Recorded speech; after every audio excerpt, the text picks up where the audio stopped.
Greetings, advanced students, and welcome back to Mr. Wong's Distant Learning Week 4. Monday's lesson is 13.1, Algebraic Expressions. The homework is on eCampus.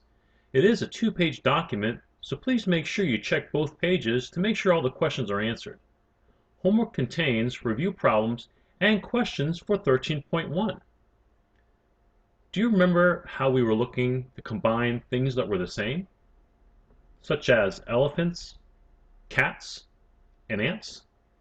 Do you remember the fire ants? Let's remember to apply everything we learned about expressions into this new lesson. Let's continue. Algebraic expressions, lesson 13.1. Some of the questions that are essential. What is a like term?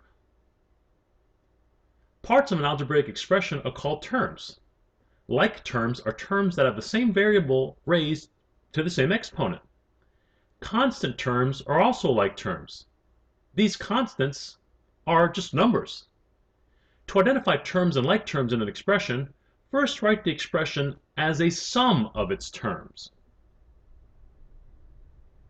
Again, the same variable raised by the same exponent.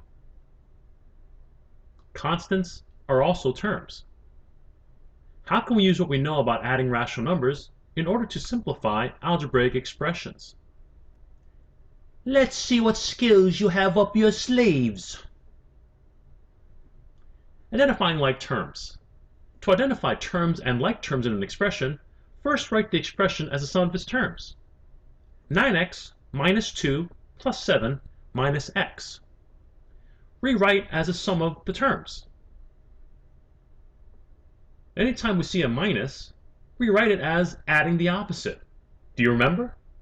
9x remains the same. That minus becomes a plus, and the 2 becomes negative 2. Plus 7 minus becomes a plus, and the x becomes negative x. These are the terms. 9x, negative x, negative 2, and positive 7. The like terms are 9x and negative x, followed by negative 2 and 7.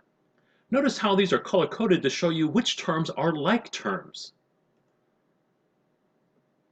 Let's work with part B, identifying terms and like terms. Again, we want to write this as a sum of its terms. Anytime we see a minus sign, we want to change it to adding the opposite.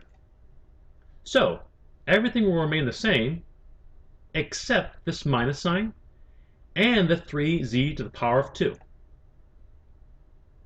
After rewriting, we get z to the power of 2 plus 5z plus negative 3z to the power of 2 plus z.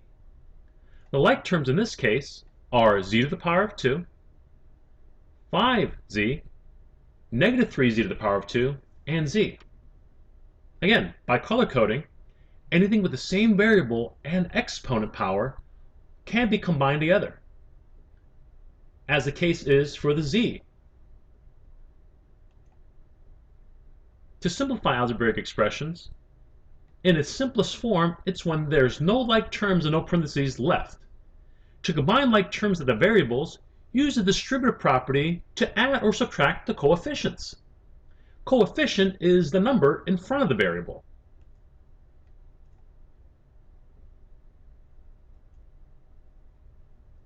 It appears that I'll need a little more instruction. Can you help? Let's simplify this by looking at activity 2. Simplify 3/4 y plus 12 minus 1/2 y minus 6. Again, we want to rewrite this as a sum. So anytime you see a minus, we rewrite it as adding its opposite. So 3/4 y plus 12 minus 1/2 y minus 6 will be rewritten as 3/4 y plus 12 plus, and the opposite of negative half y, plus the opposite of 6, negative 6. Now, by swapping these with commutative property of addition, we can put the like terms side by side. We'll have 3/4 y plus negative half y and 12 plus negative 6. When it says to use the distributive property, it means to combine the coefficients with the y. Do make sure, though, that you use common denominators. This is actually negative 2/4. When we combine these, we know the result of our constants, the whole numbers, will result in 12 good guys and 6 bad guys, a positive 6. 3/4 plus a negative 2/4 will result in a positive 1/4 y. Here's it combining like terms. Again, our goal is to always rewrite this as adding the opposite, only when there are minus signs. Let's try these on our own. Dobby says he can do it. Can you? Dobby's free. Go ahead and copy these questions and make sure to rewrite it as adding the opposite whenever you see a minus sign. Only combine the terms that are alike. Remember, you cannot add yo-yos and tens together because they're not the same term. Pause the video now to copy these questions and combine like terms to simplify each of these 6 questions, and then resume once you've completed the task. Welcome back. Our goal is to identify the terms and like terms in the expression. Do you see a little invisible number in front of the y? It's a 1. In this case, the terms are y, 10, and what is this going to become? Remember to add its opposite. This is really a plus negative 3/2 y. The like terms are the y's. Question 2. The terms are 2r to the power 2, 7r, this becomes plus, and this is really a negative r to the power of 2. This becomes a plus sign, and this is really a negative 9. Like terms are the 2 terms with the r and power of 2. These you can combine together. There is no other term with an r by itself, and there's no other term in the expression that is a whole number. It's the same fashion for question 3. 7 is a term, 4p is a term, so is this p and this 2q. What do you think the term is here? Remember to add the opposite. The opposite of 5 is negative 5. And these are the terms 7, 4p, negative 5, p, and 2q. The like terms are the numbers we can combine together. In this case, the whole numbers can be combined together and are like terms, as well as the p's. Let's check your answers for 4, 5, and 6, and see what they look like after you've combined terms to simplify the expression. In this case, we can combine the 4 and the plus 8 very quickly because it's already adding. We will get 22. This will be adding a negative z, 3 z's, and this positive z. If you have 3 negative zebras and 1 positive zebras, who's going to win? The negative zebras, because there are 2 extra negative zebras. How do you write this as an expression? Negative 2z plus 22. In this case, we already have our x's with a plus sign, so we can combine them straight through. 2.5x's plus 4.3x's gives us 6.8x's, and this minus 5 that we can't add anything to. So the final answer, 6.8x minus 5. What can we do here? Remember, we can actually write this as add the opposite, or because it's a subtraction problem, with no other terms besides these b's, we can just simply subtract. Remember to have common denominators. 3/8 b minus 6/8 b's. If I add the opposite, it'll be 3/8 b's plus negative 6/8 b's. There'll be 3 extra negative of these 8 b's, so the combined will be negative 3/8 b. Let's simplify algebraic expressions with something on the outside of parentheses. Let's take a look. It wants us to simplify negative half times 6n plus 4 plus 2n. Right now we have to use the distributive property to rewrite this, but also take into account to rewrite any minus problems as adding the opposite. The distributive property, we want to multiply this negative half to the 6n, as well as multiplying the negative half to the 4. What is half of 6n? What is also half of 4? bear in mind we do have to follow the rules for multiplying with negatives. In this case, half of 6 is 3n's with that negative sign. Half of 4 is 2 with the negative sign. At this point, we have all addition, and now we can combine like terms. The terms are negative 3n, negative 2, and 2n. Which of these can we combine together? That's correct. We can combine the n's together. In this case, we have negative 3n plus 2n plus this negative 2. When we combine these, we'll have a negative extra n left, and that plus negative 2 we can't do anything with because it's not a like term. The final answer, negative n minus 2. Let's try some practice problems on our own with Dumbledore's help. Don't just sit there. Distribute. I know you can do it. Thanks, Dumbledore.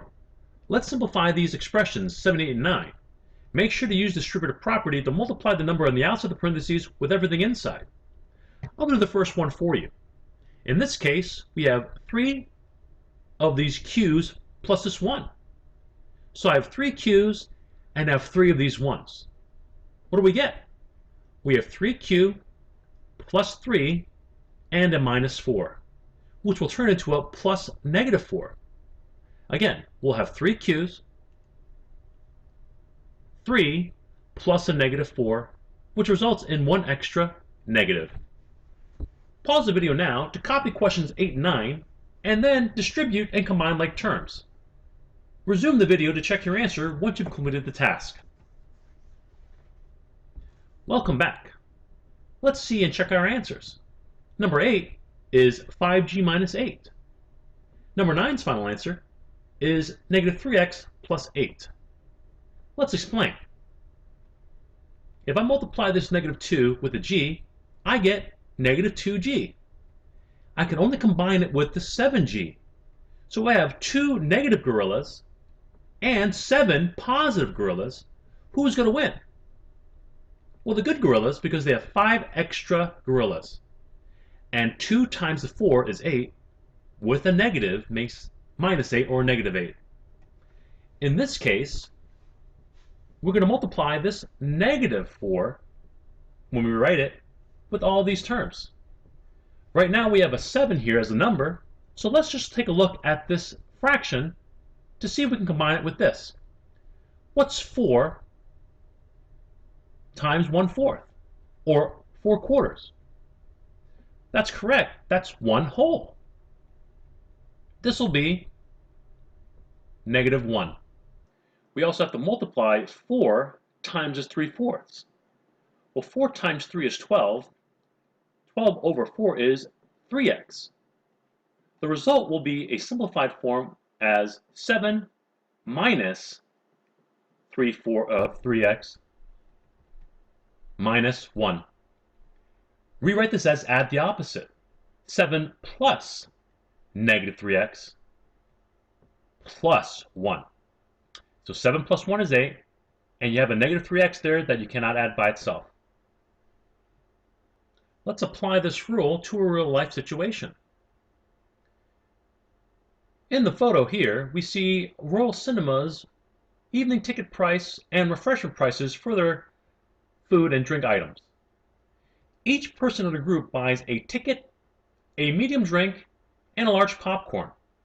I want you to write an expression in the simplest form that represents the amount of money the group spends at the movies, and then to interpret the expression.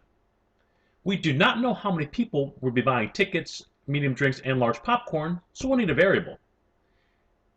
Each ticket price is $7.50 multiplied by the number of people, which we do not know. This would mean that each person buys a ticket, each person buys a drink, and each buys a popcorn. Using x for the number of people we don't know, we just multiply the ticket price by the number of people. Here's the variable. The expression will be $7.50 per person, and $2.75 per person, and $4 per person. All of these are the same terms because they all have x with the same exponent and invisible 1. So we have 7.50x and 2.75x and 4x, what do we get as a result? By combining these, we get 14.25x. So each person will pay $14.25 for the ticket, medium drink, and extra large popcorn. So let's interpret this expression. The expression 14.25x indicates that the total cost per person is $14.25. But what if each person buys a ticket, large drink instead and a small popcorn? How does this change the expression? Well, they'll still buy $7.50 a ticket, but now they'll be adding the price of a large drink, $3.50, and a small popcorn, $3. By combining all these coefficients, the number in front of the variable, we'll get a total cost of $14 now per person. Let's apply this to the homework. Lesson 13.1. The link to the assignment is on eCampus and can be downloaded. Please show your work on a sheet of paper, or you may print it out if you desire. The homework includes review questions from earlier this year and homework from this lesson, questions 20, 22, 23, and 25. Please show every step when working on this important skill. Remember, the document is 2 pages, so don't just stop on page 1. The homework assignment will be due by Tuesday evening, April 21st, 11:59 p.m. Until next time.